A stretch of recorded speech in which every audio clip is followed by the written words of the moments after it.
Hi you guys, I go by the alias of Terri Goodwin, and I'm going to give some descriptions today of the fraud that's happening here in the state of Arizona. I am under an alias to help protect me. I have things scrubbed off the internet all the time, but I would like to read some information to you today to kind of get some general details out there in regards to what's going on in Arizona and what we're working towards here. Okay? So I have meticulously documented for the last 6.5 years, actually prior to that, the disgusting fraud that goes on. I've meticulously documented it. Okay, so we've reached a critical point, especially in my case, but in many other cases here in Arizona, where they are pressing criminal charges against parents for crimes they didn't commit, or they're going over the top as far as trying to shut these parents up. But there's quite a few of us now, and we do have documents in important people's hands, and we're looking forward to the day that some of these players are arrested. But in the meantime, I'm just going to share some additional information with you. So first of all, I'd like to make it very clear that, and I have been threatened. They have tried to kill me before, and it's because of the evidence that I have that can bring down their entire system. So just to give an example, I have a lot of my stuff on thumb drives, which are all over the country and actually outside of this country as well. So this is my judge's packet. It has been served to my attorney. I do have affidavits that prove that it has been served on my attorney.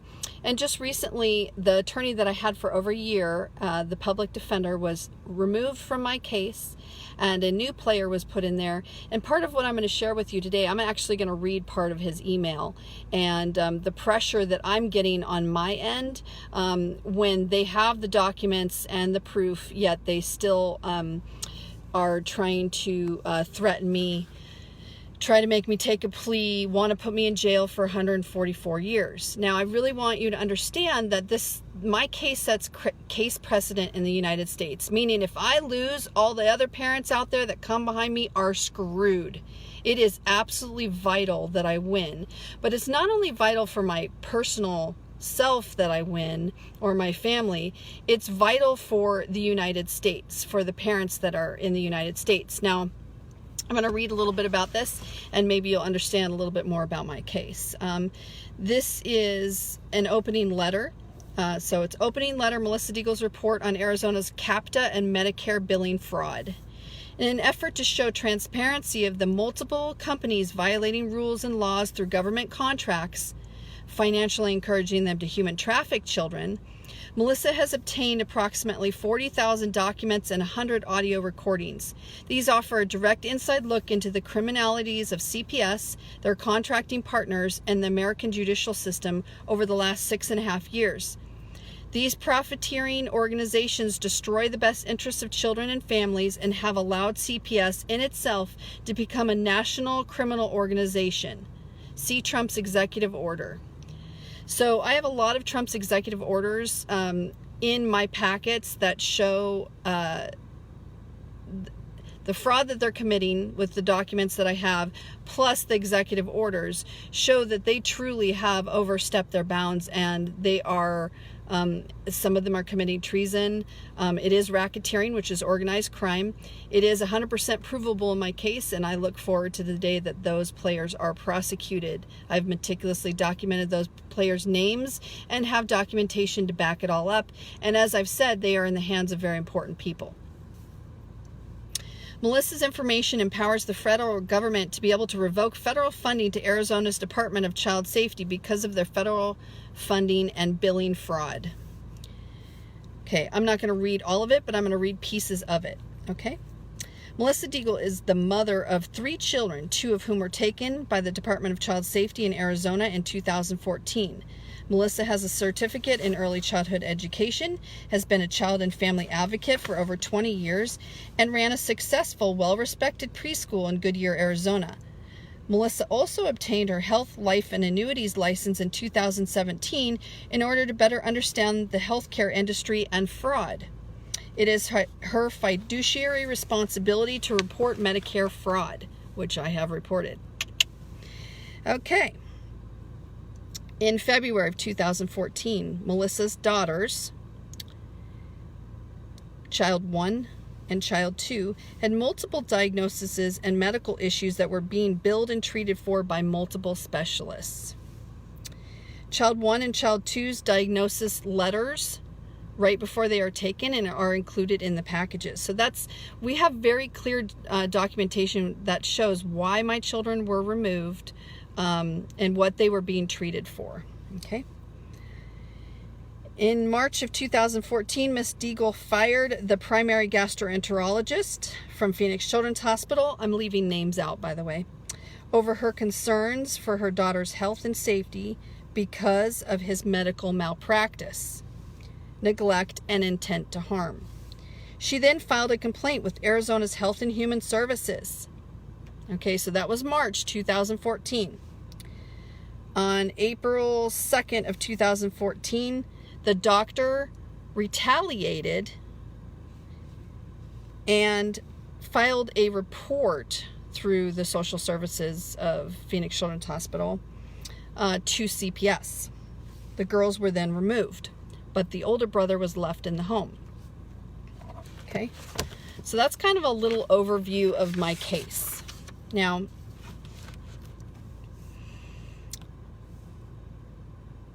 the girls were medically tortured so that the state of Arizona could obtain illegal federal funding in collusion with Phoenix Children's Hospital, who committed medical billing fraud. This phenomenon is now known as medical kidnapping, whereas CPS is used as a tool to remove children for profit. This form of human trafficking existed but was not named until the Deagles case, which coined the term medical kidnapping.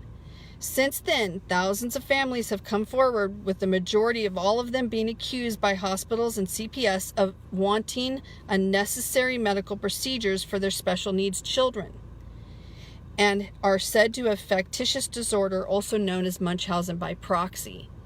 So, since my daughters were taken, thousands and thousands of families have come forward and have all said the same thing, which is that their special needs children are either being forced to have surgeries or, they're taken for drug trials. I mean, there's all different, reasons revolving around their medical conditions. But you have thousands of families coming forward now where it's involving medical kidnapping. It's still happening to this day. It's a great way for the hospitals to get away with committing medical malpractice and not be held accountable. Now, you have to understand that in my case, I fired the doctor, and then, I don't know if you can hear me, sorry, and then he turned around and retaliated, okay? But also their intention was to place my children on a clinical trial, to put them in a clinical trial. They did not ask me. That's what their intention was. And then they turned around and said that I wanted all the surgeries that my daughters had performed on them. Why would I want that? What would be the reasoning? Now, I would have to be sick in the head in order to really want that for my daughters. But that doesn't make sense for several reasons. One, you had multiple treating doctors. You had intrinsic medical conditions that my daughters had. For instance, one of them had brain surgery. They both had feeding tubes inserted. And these are all backed by MRIs, nuclear scans, and in some of their diagnosed conditions, even, blood work. So to claim that a parent is making these things up and would want this, well, financially it was a hardship for us. So how does that there was no benefit for me. There was no motive for me to even want to do that to my children, let alone the fact that I love my children and I have never hurt them and I would never want to hurt them. So that doesn't make sense. But let's go over Munchhausen by proxy, because in essence, that's really what it is that they're saying, that all of these parents across the country have Munchhausen by proxy, meaning they're mentally ill in the head.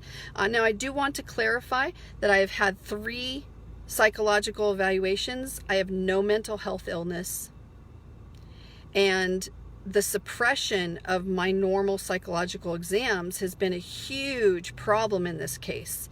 They keep trying to imply I have a mental illness. They've told my daughters I have mental illness, and I have not been diagnosed with a mental illness by any professional that has actually sat down and interviewed me, okay, or had me do all their documents, paperwork, and all that stuff. I'm not mentally ill. I have not hurt my children.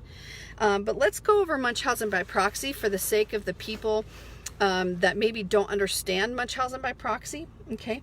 Munchausen by proxy is an alleged mental illness and suggested form of child abuse.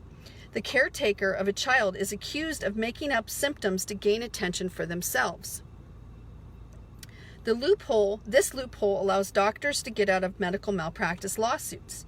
There are 6 main questions that debunk Munchausen by proxy. It's known by other names too, factitious disorder and that sort of thing, but in general, Munchausen by proxy, okay? If the children's tests, such as blood tests, MRIs, and nuclear scans, show that a child is ill or has a condition, how is that made up? Number 2, if the doctor bills and treats for a condition, but the child doesn't actually have it, isn't that malpractice and billing fraud? So if these doctors are treating them for a condition the kids don't have, that's on the doctor. Number 3, aren't doctors professionally trained to make decisions? How then would a parent or caregiver trick them into doing an unnecessary medical procedure? Remember, thousands of families came forward, thousands, and have stated that these doctors are doing this to their special needs children. Number 4, why would a doctor do an unnecessary procedure if he felt it was unnecessary? Number 5, why would a doctor convince a parent to sign a consent form to perform a surgery he later calls unnecessary? Number 6, most importantly, who performed the actual surgery or procedure? The accused is the parent, but they did not commit the actual surgical or medical procedural crime. So you have to understand, in my case, I'm literally being charged with the surgeries the doctors physically performed on my children.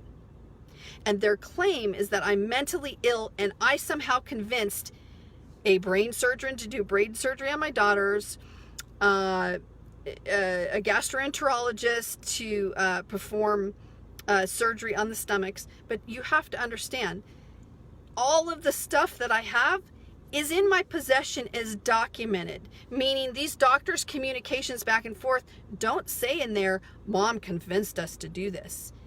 It actually is the gastroenterologist going to the surgeon and saying, this is necessary, I want this procedure performed, and the surgeon says, okay, I'll do it based off of what you're saying, doctor. It doesn't say anything about Mom wants this and Mom wants that and Mom convinced this. And besides, even if somehow I could mentally try to convince them to do a surgery, why would they be doing the surgery based off of what I said?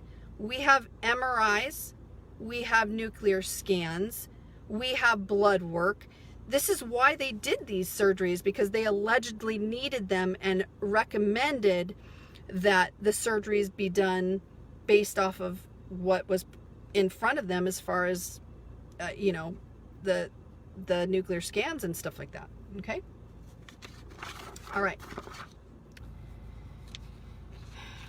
The Deagle case shows hundreds of thousands of dollars were billed to their primary insurance company over a period of several years, including but not limited to continued billing for the same conditions the girls had before they were taken. Notably, the mother has 7 years worth of medical records from before her children were removed. She also obtained the girls' private insurance billing records, which showed fraudulent billing by Phoenix Children's Hospital before, during, and after they were taken. You have to understand, I went and got my license to understand and study insurance and fraud. Okay?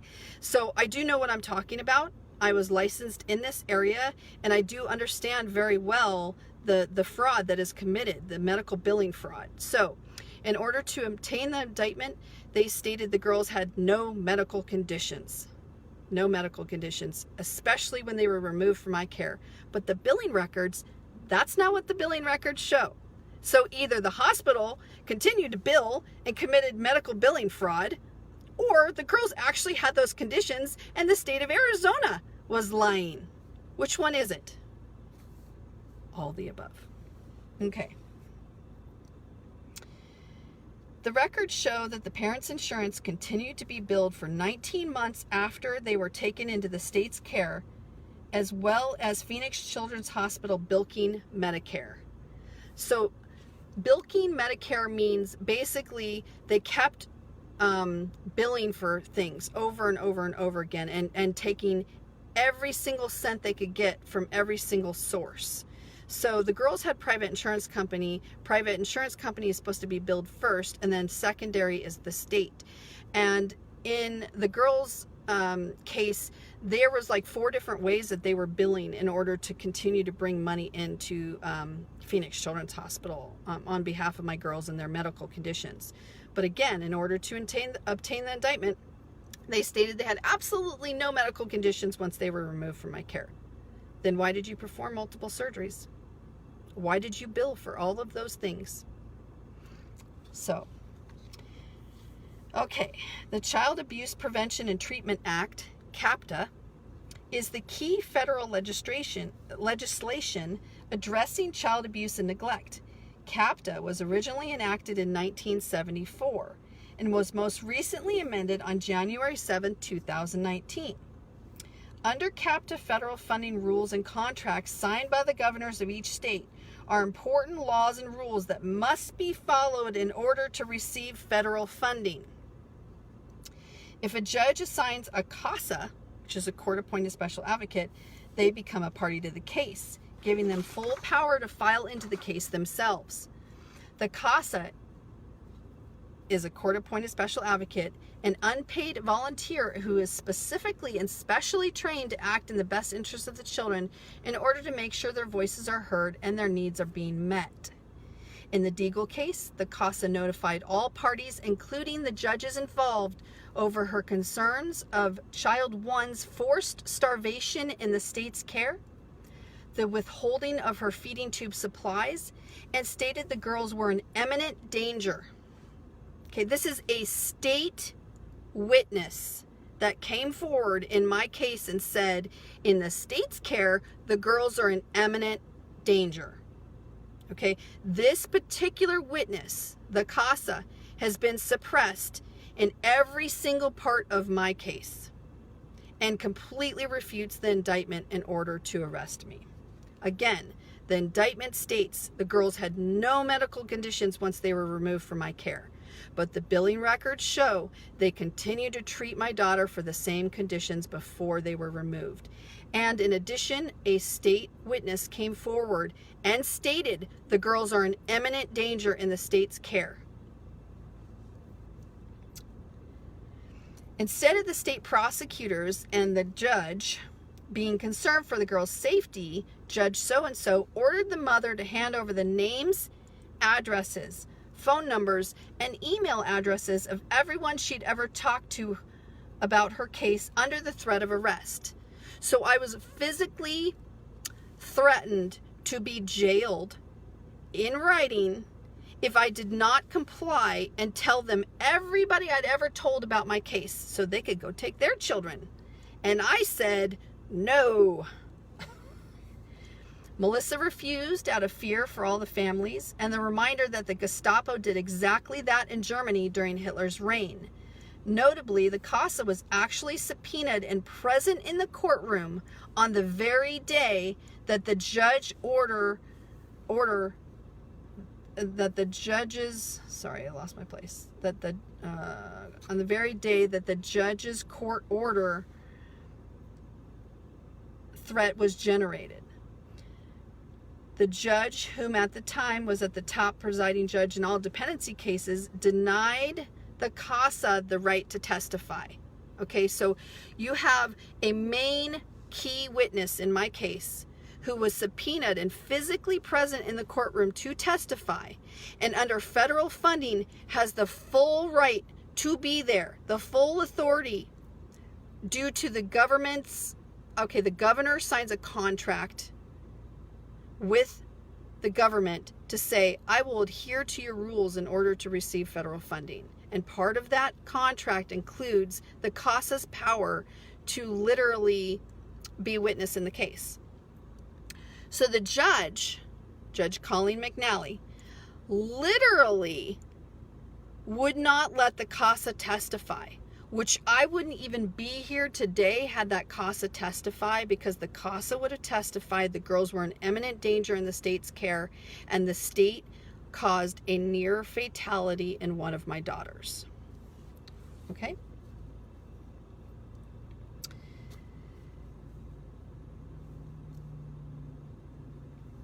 Melissa's first affidavit, filed on 2/20/2015 against Judge McNally, who knowingly and willingly defrauded the government and maliciously suppressed the CASA affidavit, committed treason. Treason.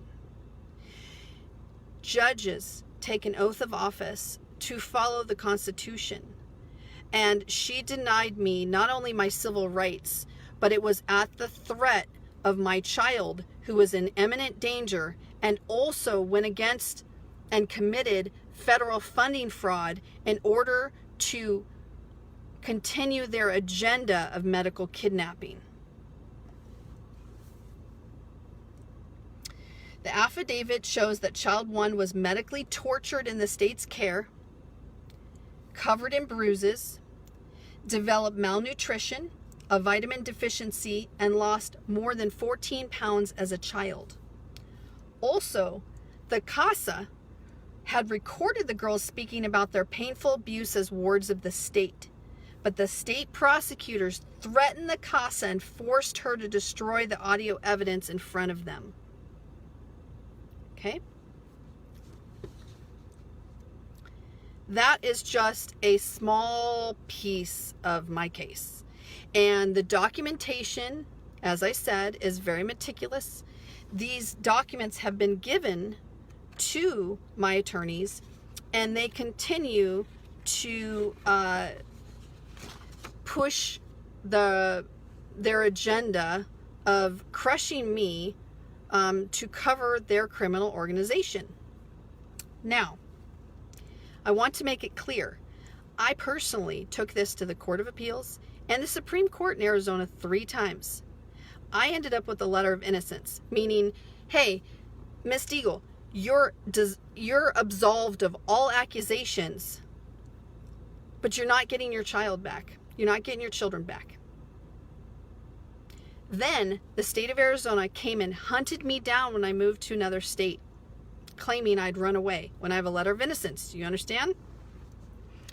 Threw me in jail, put my bail twice at $100,000.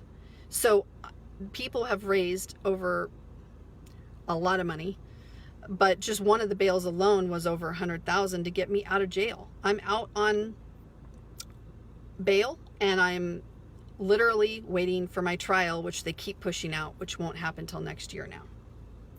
Okay. How much battery do I have left? I probably don't have a ton of battery left, but I would like to read a little bit from my current attorney and to show his complicity in the fraud that is happening in my case. So, I say to him, hold on.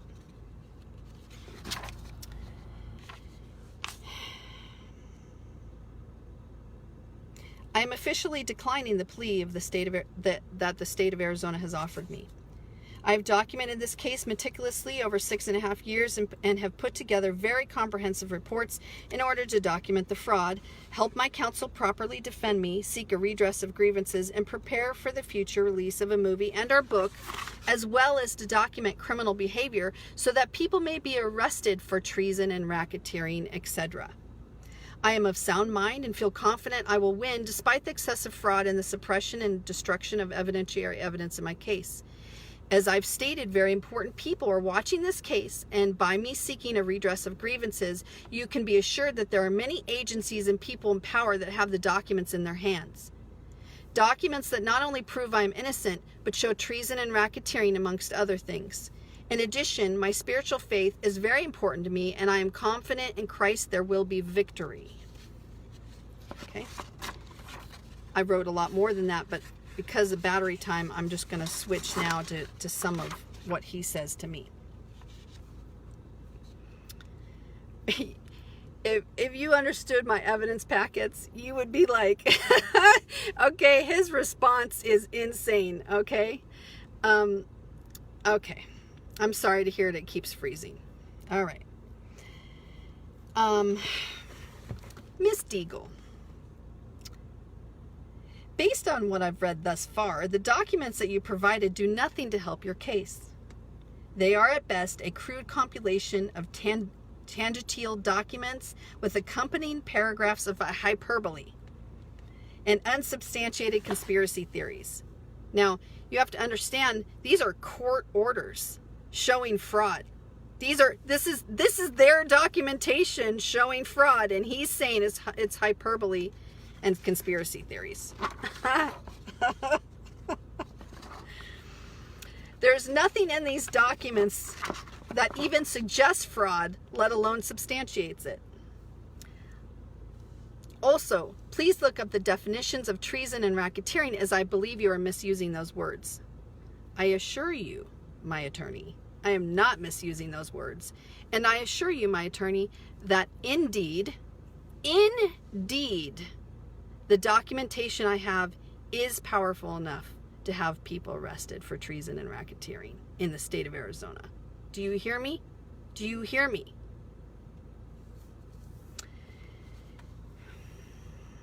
Okay, I'm going to skip down a little bit.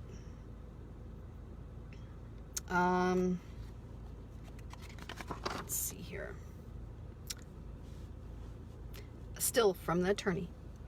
The girls were not taken because they have a congenital condition. On the contrary, they were taken because they don't have any medical conditions. This is my attorney with the billing records in his hands telling me the girls have no medical conditions. I'm going to read that again. The girls were not taken because they have a congenital condition. On the contrary, they were taken because they don't have any medical conditions. Their health records post-removal make that abundantly clear, and it would be in your best interest to come in and view them. Okay, now, you have to understand the documentation I have. A licensed health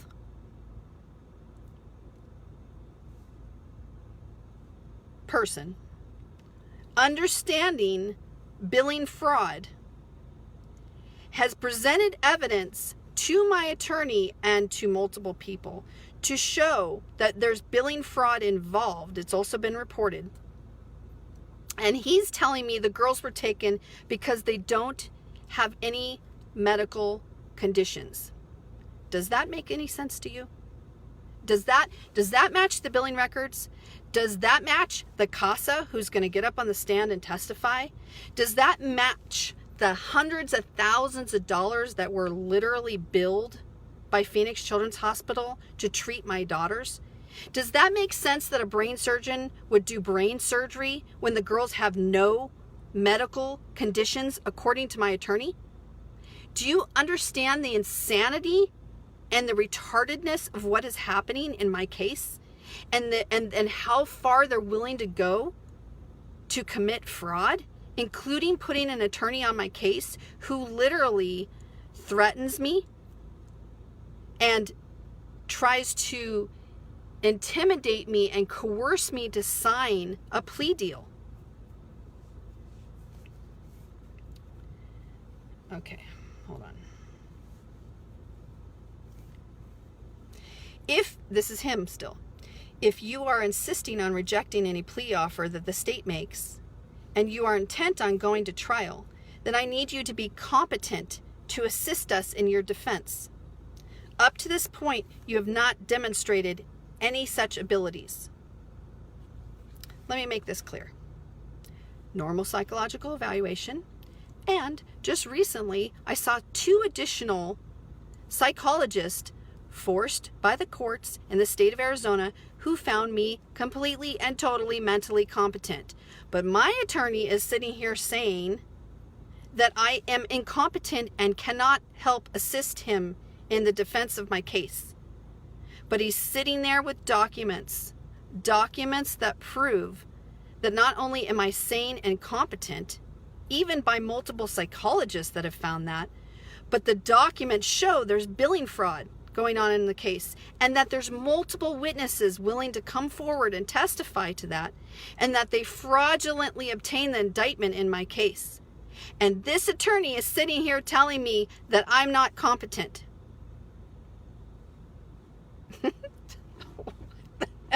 It's like the Twilight Zone. It's like the Twilight Zone. Okay. So, let's see if there's a lot more in here. Okay. Oh, I want to read this part. Ready? Going forward, I'm going to reach out to the CASA to discuss your allegations. At this point, I have no reason to reach out to Kelly Townsend. Kelly Townsend is a state representative in the legislature. She is a legislator. She is very familiar with my case, and in fact, she's even spoken to the geneticist in my daughter's case and has direct correlating evidence that shows what the fraud that's happening in my case. So he says, I have no reason to reach out to Kelly Townsend because I've requested her as a witness, because she has no direct involvement in your case.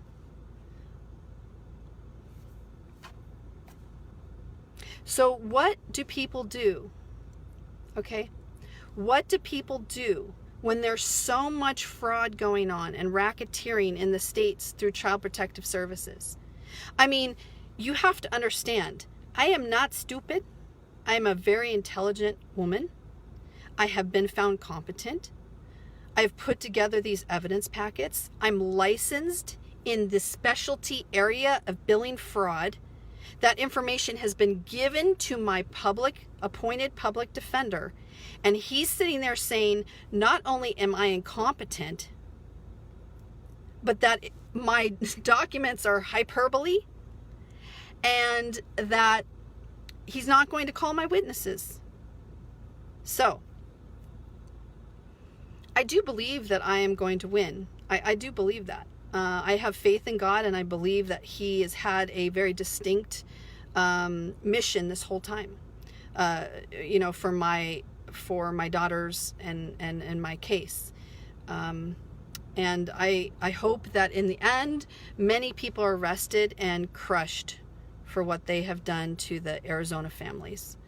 I hope that nationally it will gain the recognition that is needed to show that medical kidnapping is a disgusting, horrific way of human trafficking children. Do you understand? They take these kids and they torture them. My daughters were tortured. And I know of many other cases where the kids have been tortured too. Thousands and thousands and thousands of families have come forward. These doctors, these hospitals have billed millions and millions and billions of dollars to these families, and then they take the children away and claim that the parent wanted the surgeries. Are you insane? Are you insane? Are you insane? What parent would want their child to have a colon surgery? Why? Why would you want that? Why would you want that? Why would you want to have your child have a brain surgery? Why the hell would you want that? And what kind of brain surgeon would willingly do a brain surgery if there wasn't a necessity? But according to my attorney, there are no medical conditions. The girls never had any. Do you see the incompetence that is going on here. Actually, it's malicious. It's not really incompetence. He knows full well what he's doing and is willingly participating in racketeering. He has documents in his hands that prove I'm innocent. He has witnesses that he can call to help defend me. And this man is telling me, I'm not calling those witnesses. I don't care what you say, Miss Deagle. I don't care what you say. I'm going to do what I want because I'm part of the fraud. That's what's happening here. So, thank you for listening to what I have to say. My case is critical, and I ask that you guys continue to pray for what is happening to my daughters and my family. There are so many details involved in this case, but I can tell you, let's look into my eyes. I have never hurt my children in any way, shape, or form. I love my children, and I have never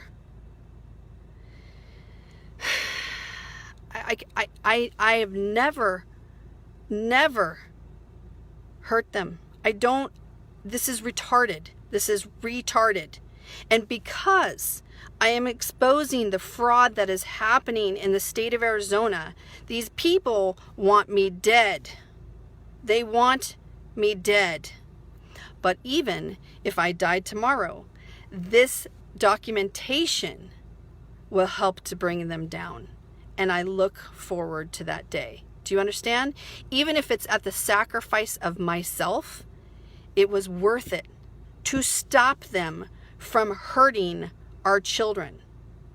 Medical kidnapping is a very real and sick thing that the hospitals and the doctors do. Do you understand?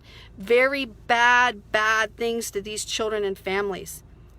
They separate them from loving families, these poor special needs kids, these doctors that want to cover up their medical malpractice. I did not ask for any of those surgeries. I did not ask for any of those surgeries. The doctors said they were necessary, and my ex-husband and I consented based off of what the doctors said.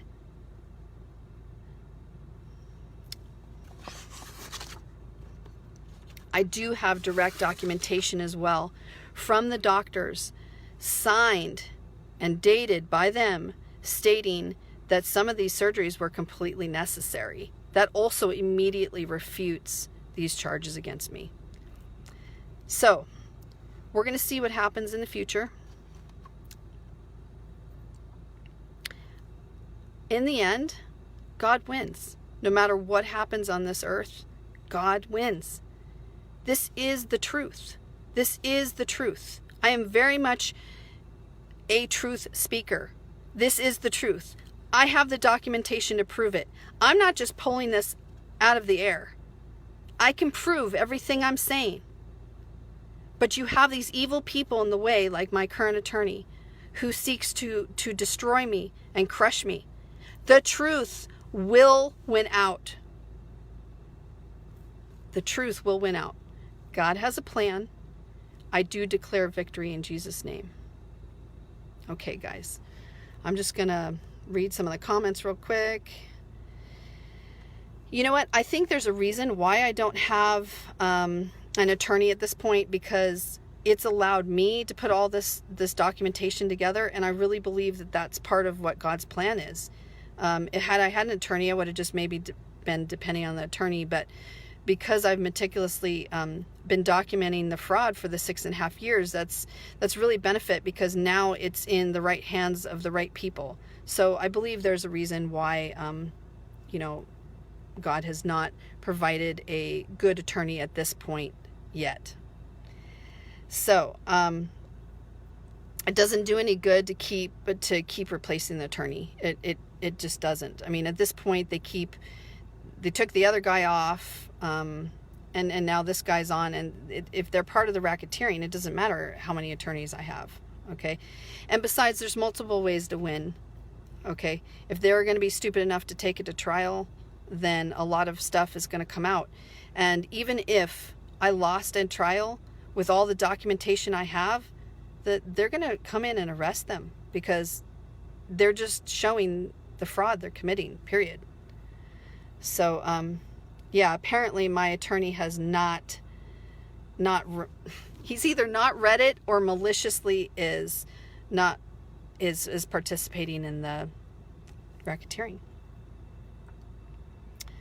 I do have an excellent case. I have no doubt in my mind that my case is phenomenal. It's probably one of the top-notch cases in the United States to prove fraud and racketeering in the judicial system. This is why they want me dead, period. You show me that. I'm sure there's a few others out there that exist, but very few that have meticulously documented like I have, and can really understand the depth of the corruption and how